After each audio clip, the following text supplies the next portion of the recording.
Nous sommes le mardi 6 août, bienvenue à toutes et à tous dans cette nouvelle édition d'information, toute l'actualité de la région, mais avant cela, un mot de météo pour ce mardi, encore et toujours les nuages qui nous empêchent de profiter pleinement du soleil sur le nord et le Pas-de-Calais. Couverture nuageuse qui va donc durer toute la journée, le vent va aussi un peu se renforcer en fin d'après-midi. La bonne nouvelle, c'est qu'il n'y a pas de pluie prévue pour la journée. Quelques averses annoncées quand même pour cette nuit et surtout demain. Au niveau des températures, rien d'incroyable à signaler, comme la journée d'hier.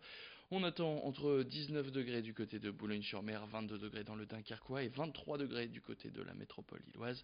Les informations complémentaires sont à retrouver à la fin de cette édition. L'actualité maintenant, et quel bilan peut-on tirer du mouvement des Gilets jaunes? Du côté des commerçants, ce qu'on sait c'est qu'il est très mauvais, notamment à cause de ces nombreux samedis d'affilée où ils ont dû baisser le rideau, voire attendre une clientèle qui ne fera jamais le déplacement dans les centres-villes où les mouvements se rassemblaient. Les professionnels qui ont donc du mal à joindre les deux bouts, c'est pour cela que le gouvernement a annoncé une opération baptisée Revitalisation et animation des commerces. 35 projets de collectivités de 11 régions de France ont été retenus en mai dernier. Ils seront donc cofinancés par l'État pour aider au retour de la clientèle. Dans notre région, les villes de Lille, Calais et Béthune ont donc été choisies. Lille touchera 85 000 euros et Calais 35 000 euros d'aide de l'État. Aide pour que ces communes créent des actions afin de redynamiser leur centre-ville. Je propose d'écouter tout de suite Jean-Guilhem Daré, délégué général du syndicat des indépendants, au micro de Lucille Berthe-Constant. Le premier élément, c'est que pour que le commerce se rétablisse comme avant, il est nécessaire qu'il y ait un minimum d'ordre en centre-ville. Or, les centres-villes aujourd'hui, notamment les centres des grandes villes, sont devenus le théâtre de tous les mouvements sociaux, quelle que soit leur nature, quel que soit leur objet. Et ça, c'est une vraie problématique de fond. De façon à ce qu'on puisse retrouver du calme, eh bien, c'est à l'État finalement de prendre ses responsabilités. C'est d'ailleurs ce que disent beaucoup de régions et ce que disent beaucoup de municipalités, puisqu'il existe deux droits fondamentaux en fait. En l'occurrence, vous avez le droit de manifester, oui, et le droit aussi, la liberté du commerce. Ces deux droits doivent avoir la possibilité de coexister. Et la difficulté majeure jusqu'à présent, c'est qu'on n'est pas arrivé, du moins l'État n'arrive pas à faire en sorte de faire coexister ces deux droits. Allez, on passe à ce chiffre maintenant, et 65% des Français ont déjà été contraints de ne pas pouvoir partir en vacances faute de moyens. Si l'on en croit des études menées par l'IFOP et l'INSEE, il y a d'abord la hausse de fréquentation des campings en 2017 et la modernisation de ces derniers qui ont fait monter les prix de ces vacanciers qui a pénalisé donc de nombreux foyers français. Autre constatation, le budget moyen des Français pour les vacances est lui aussi en hausse. En moyenne, les foyers comptent dépenser 2200 euros pour le transport, l'hébergement et les loisirs, soit 10% de plus que l'été 2018. Alors les vacances deviendraient-elles un luxe? Margot Sailly est allée vous poser la question. Comme le prix des vacances et quand on a des enfants, en termes d'agenda, c'est toujours dans les périodes estivales qui sont assez onéreuses.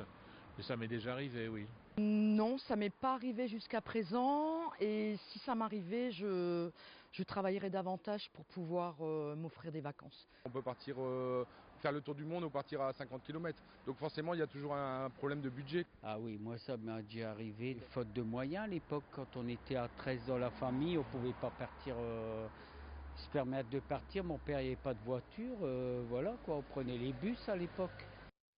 Pour ceux qui ont la chance de partir en vacances, voilà ce qui pourrait rythmer vos soirées. Il est petit, il est léger, il s'appelle Cube Your Life et c'est un produit 100% local créé par la start-up nordiste du même nom. Ce cube contient une quarantaine de jeux via une application sur smartphone et ça se joue seul ou à plusieurs. C'est donc une alternative au traditionnel Monopoly ou autre console de jeux vidéo. Cette start-up Cube Your Life, elle est née en 2017 et elle avait lancé une campagne de financement participatif à ses débuts pour développer son prototype. Aujourd'hui installée à Euratechnologie, l'équipe compte une dizaine de personnes pour concevoir les différents jeux proposés et qui vont sortir au fur et à mesure.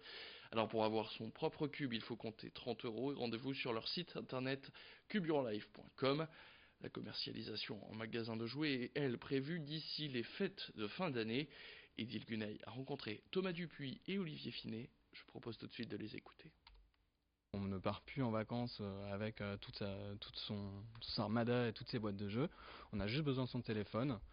On va dans sa bibliothèque, on écoute les règles et on joue avec son cube. Donc là aujourd'hui vous avez des jeux comme le jeu de la patate chaude où je vous dis par exemple dites-moi quelque chose de bleu et le cube se transforme en bombe et on joue, on se passe le cube jusqu'à avant qu'il explose. Donc on est vraiment dans une optique où le téléphone se fait oublier pendant la partie et on joue uniquement avec le cube. Et donc vous avez juste besoin de votre connexion Bluetooth. Donc vous pouvez être dans la forêt, emmener votre cube à la plage, en montagne. Vous n'avez pas besoin de Wi-Fi, pas besoin d'internet, ça marche en Bluetooth. Donc pas de souci sur la connexion. Et puis en parlant de jeu, c'est celui à la mode depuis le week-end dernier. Il a fait son apparition sur les réseaux sociaux. Il consiste à envoyer un SMS à son voisin de numéro. Alors si vous recevez un SMS d'un numéro de téléphone que vous ne connaissez pas, mais qui ressemble à un chiffre près au vôtre, eh bien pas d'inquiétude. Lucille Berthe-Constant nous explique ce jeu qui affole Twitter ces dernières heures. Un SMS reçu d'un numéro de téléphone assez similaire au vôtre, à un chiffre près, c'est le jeu du voisin de numéro. Alors avec ce nouveau défi, certains essayent de se faire des amis à travers leur téléphone portable. Le but, envoyer un message à leur voisin de numéro, soit celui qui possède les mêmes coordonnées téléphoniques que vous au dernier chiffre près. Commencé aux États-Unis, ce jeu a rejoint la France depuis quelques jours. Les joueurs sont invités ensuite à publier sur les réseaux sociaux comme Twitter les captures d'écran de leurs conversations. Alors si le contact passe parfois plutôt bien entre certains, d'autres menacent même d'appeler la police. Par exemple, ces personnes se souhaitent respectivement une bonne journée à la plage et au lac, mais celui-ci annonce contacter les autorités. Comme le rappellent nos consoeurs et nos confrères de France Info, les appels téléphoniques et SMS malveillants et répétés sont assimilables à du harcèlement et constituent donc un délit. Toute personne coupable de harcèlement téléphonique risque ainsi jusqu'à 1 an de prison et 15 000 € d'amende. Mais sans aller jusque-là, pas d'inquiétude si vous recevez un SMS d'un numéro inconnu. C'est simplement une personne qui essaye d'être sympathique. Il ne s'agit pas d'une arnaque. Il ne vous reste plus alors qu'à lui souhaiter, comme nous, une bonne journée. Merci beaucoup Lucille Berthe-Constant. Bonne journée à vous aussi et bonne journée à vous et qui nous avez suivis. Vous avez rendez-vous tout de suite avec la météo et le retour de l'actu. C'est dans le prochain quart d'heure.